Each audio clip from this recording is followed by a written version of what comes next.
તો જય માતાજી મિત્રો, આજે તો આપણે આવી ગયા હતા દીપકભાઈની દુકાને અને અહીંયા પહોંચીને જોયું તો આ બે ભાઈઓને કાંઈક લપ થઈ ગઈ લાગે. અને આ લપથી યાદ આવી ગયું કે તમારે કાંઈ ઓલાની લપ હે?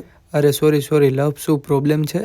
જો તમારી ઓલામાં કોઈ પણ જાતનો પ્રોબ્લેમ હોય તો નીચે આપણે દીપકભાઈના નંબર આપી ગયેલા છે, તમે કોન્ટેક્ટ કરી શકો છો.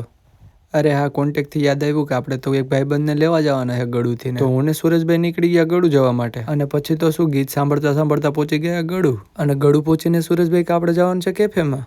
હજી તો દીપકભાઈને કેફેનો ફોન કર્યો ત્યાં તો ઈને ઇનાયતભાઈ બે પહોંચી ગયા બોલો. અને પછી તો શું અમે ચારે પહોંચી ગયા લાસ વેગાસ કેફેમાં. પછી તો આપણે આપણા ભાઈબંધને અને દેવાંગભાઈને બંનેને મળી લીધું. દીપકભાઈ કે જેને ઓર્ડર આપવો એ આપે, આપણે તો ગીત વગાડી લઈએ બોલો. પછી તો ઓર્ડર અપાઈ પણ ગયો તો અને બની પણ ગયો તો અને ખાઈ પણ લીધું. પેમેન્ટ કરીને નીકળી ગયા ઘરે જવા માટે બધા. કોલ્ડ ડ્રિંક પીવું હતું પણ એટલું બજેટ નહોતું અને આપણા ભાઈબંધને બાય બાય કરીને નીકળી ગયા દુકાને. શું કહેવાય કે આપણું બજેટ નાનું હતું ને. અને પી નાખી બધાએ સોડા પીને દીપકભાઈ ને ઇનાયતભાઈ બંને નીકળી ગયા. પછી તો મને ને સુરેશભાઈને લાગી ગઈ ટાઈટ અને તાપી લીધું ઘડીક. હજી તો કોકના બિસ્કિટ આપણે ગલુડિયાને ખવડાવતા હતા ત્યાં તો આપણા ભાઈબંધનો ફોન આવી ગયો અને એને બેસાડીને આપણે નીકળી ગયા ઘરે જવા માટે. અને ફાઇનલી આપણું ગામ આવી ગયું છે. તો મળીએ પાછા એક આવા નવા વિડીયો સાથે. ખ્યાલ આગળ બધા ફોલો અને લાઈક કરતા જાજો.